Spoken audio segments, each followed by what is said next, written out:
కాలిలోని ముళ్ళు, కంటిలోని నలుసు, చెప్పులోని రాయి, చెవిలోని జోరీగా, ఇంటిలోని పోరు ఇంతింత కాదయ్యా విశ్వదాభిరామ వినురమేమ అని వేమన శతకం ఎన్నడో చెప్పింది. అట్లాగే బీఆర్ఎస్ పార్టీలో రాను రాను ఈ ముసలం బాగా పెరిగిపోతే ఇంటి పోరు పెరుగుతుంది. ఓ రకంగా చెప్పాలంటే బయట ఎదుర్కొంటున్న కేసీఆర్ గారు ఇంట్లో కూడా ఈ విషయాన్ని ఎదుర్కొంటున్నాడు. నిన్ననే కాళేశ్వరం కమిషన్ రిపోర్టు 31 జూలై నాడు మన ప్రభుత్వాన్ని సమర్పించడం జరిగింది. పీసీ ఘోష్ గారు కీలకతం దుకాణం బంద్ 650 పేజీల రిపోర్ట్ ఇచ్చిండు. ఆయన మానాన్ని ఆయన వెళ్ళిపోయిండు. దాదాపుగా సంవత్సరం మీద 4 నెలలు 16 నెలలుగా విచారణ జరిపి 115 మంది సాక్షులు విచారించి మొత్తం మీద 3 మంత్రులను మాజీ ముఖ్యమంత్రి కేసీఆర్ గారితో సహా విచారించి ఆయన వెళ్ళిపోయిండు. రిపోర్ట్ ఇచ్చేసిండు. ఆ రిపోర్ట్లో ఏముందని రోజు జరుగుతూనే ఉన్నది. కనుక అట్లా చూసుకుంటే ఒకటేమో ఈ రిపోర్ట్ మీద ఏం చేయాలని తలబద్దలు కొట్టుకుంటున్నారు. ఇటు పక్కన కేసీఆర్ గారు, వాళ్ళ ప్రశాంత్ రెడ్డి, హరీష్ రావు వాళ్ళందరూ ఫామ్ హౌస్లో సమావేశం అయ్యారు. అందులో కవిత ముచ్చట కూడా ఒకటి వచ్చినట్టున్నది. ఎందుకంటే తన కూతురు కవిత ఇవాళ సరే మొన్నటిదాకా ఆమెను ఎవరు పట్టించుకోలేదు, ఎవరు వ్యాఖ్యలు చేయొద్దని ఊరుకున్నారు, చాలా క్రమశిక్షణ పాటించారు. ఆమె ఏ వ్యాఖ్యలు చేసినా దాని ప్రతిగా ఎవరు చేయొద్దని చాలా ఓ రకం క్రమశిక్షణతో వ్యవహరించారు. అదే కాంగ్రెస్లో అయినా బీజేపీలో కూడా చూస్తున్నాం కదా, అయినా కూడా వేరే రకంగా ఉంటుండే. కానీ ఏదైతే కవిత ఎవరు అని ఓ మాట అన్నందుకు జగదీష్ రెడ్డి మీద లిల్లీపుట్ అని చెప్పి పెద్ద ఎత్తున దాడి చేయడం జరిగింది కవిత గారు. ఇవాళ కవిత గారు చాలా పెద్ద ఎత్తున ఆ లిల్లీపుట్ రాజకీయాలు, నల్లగొండ జిల్లాను పాడు చేసింది ఆయనే. అంటే జగదీష్ రెడ్డి అనే పేరు తీయకుండా పూర్తిగా పొట్టివాడని అవమానించింది. ఇప్పుడు ఆమెనేమో బాడీ షేమింగ్ వద్దంటుంది, కానీ లిల్లీపుట్ అని ఆయన అవమానించింది. కవిత ఎవరు అంటారా, కవిత తెలియదా నీకు అని చెప్పుకుంటూ నిన్ను అసలు పెంచింది ఎవరు, పెంచి పోషించింది ఎవరు, అసలు కేసీఆర్ గారు లేకుండా నువ్వు ఎక్కడున్నావు అనుకుంటూ నీ ఒక్క సీటు కూడా చావు తప్పి కన్నులోటమైనట్టు గెలిచినావు నువ్వు, నీవు పార్టీ నాయకుడువా అంటూ నల్లగొండ జిల్లాను పార్టీ పరంగా నాశనం చేసింది నువ్వు అని చెప్పి పెద్ద ఎత్తున ఆమె ఆయన మీద వ్యాఖ్యలు చేసింది. నేను చెప్పిన బాడీ షేమింగ్తో సహా చేసింది. సరే ఆవేశం ఉన్నది కనుక చేసిందాం. కానీ ఇప్పుడు ఏమైందంటే ఈ విషయం చిలికి గాలివానంగా మారి ఇప్పుడు ఆరోపణలు ప్రత్యారోపణల మధ్యన చూసుకొని ఇప్పుడు మన జాగృతి నాయకులు కూడా చాలా టీవీ ఛానల్లో అసభ్యకరంగా అటుపక్క జగదీష్ రెడ్డిని అనడం, జగదీష్ రెడ్డి మనుషులు కూడా ఇటు పక్కన కవిత గారి గురించి వ్యాఖ్యానించడం చూస్తున్నాం మనం. కానీ సరైనది కాదు. నా ఉద్దేశం ఏంటంటే ఇప్పటికే కష్టాల్లో ఉన్న తండ్రి అట్లాగే పార్టీని కాపాడుకునే ప్రయత్నం అని ఇప్పుడు వాళ్ళ పార్టీ నాయకుల మీద, ముఖ్యంగా మాజీ మంత్రుల మీద ఇటు కవిత వ్యాఖ్య చేసిన, అటు మాజీ మంత్రి జగదీష్ రెడ్డి గారు కూడా ఇప్పుడు రెండే కదా, ఇప్పుడు 2 చేతులు కలిస్తే చప్పట్లేదు. కనుక ఆయన మాట్లాడి ఈమె మాట్లాడింది చూసుకుంటే పెద్ద ఎత్తున ఈ రాజకీయ సంక్షోభం వచ్చే అవకాశం అవుతుంది అనిపిస్తుంది. ఎందుకంటే రాజకీయ సంక్షోభం ఎందుకంటున్నానంటే పార్టీ ఇప్పుడు సంక్షోభంలో ఉంది.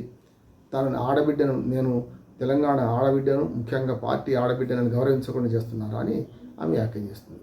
అట్లా ఉంటే అక్కడికి పరిమితమైతే ఏం కాకపోతుంది కదా.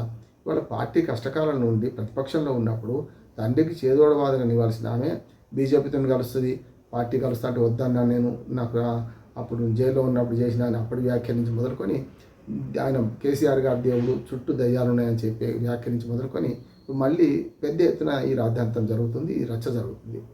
దీనికి ఎవరు బాధ్యులు, ఎవరు మొదలు, ఎవరు కొస కాదు. కానీ ఇవాళ పార్టీకి మాత్రం కష్టం వచ్చిందని నేను అంటున్నాను.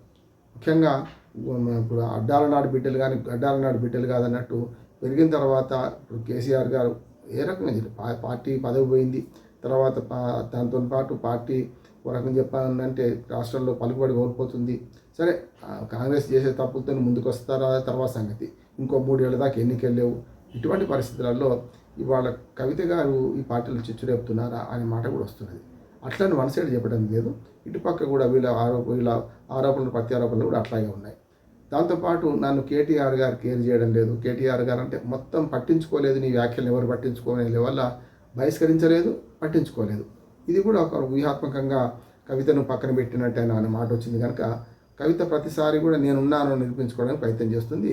మరి రేపటి నుంచి మరి ధర్నా చౌకులో అట్లానే మనకు ఈ బీసీల ఆత్మగౌరవ నినాదం, బీసీల రిజర్వేషన్ అమలు కోసమని ధర్నా చేస్తూ ఉంటుంది.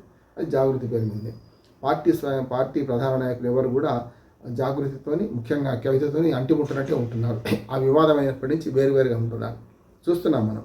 కనుక ఏం జరుగుతుందో తర్వాత కానీ పార్టీ ప్రతిష్ట మాత్రం ఈ ఇంటిలోని పోరుతో చాలా దిగజారిపోతుంది. పెద్ద ఎత్తున మీరు కోల్పోతలేరా అనే మాట వస్తుంది. సరే ఇప్పుడు మా పార్టీలో మా ఉన్నాయి, మీ పార్టీలో లేవా? రాజా సింగ్కును కిషన్ రెడ్డికి, అటు పక్కన మనకి బండి సంజయ్, ఈటల రాజేందర్ గారు కూడా మొన్న చాలా పెద్ద ఎత్తున పరిశ్రమైన వ్యాఖ్యలతో మన బండి సంజయ్ అనే పేరు ఎత్తకుండా ఆయనట్లు చెప్పిండు. కవిత గారు కూడా ఇప్పుడు మన జగదీష్ రెడ్డి పేరు ఎత్తకుండా లిల్లీ పుట్టి అనుకుంటూ మొదలుపెట్టి అన్నీ ఏకిపారేసింది.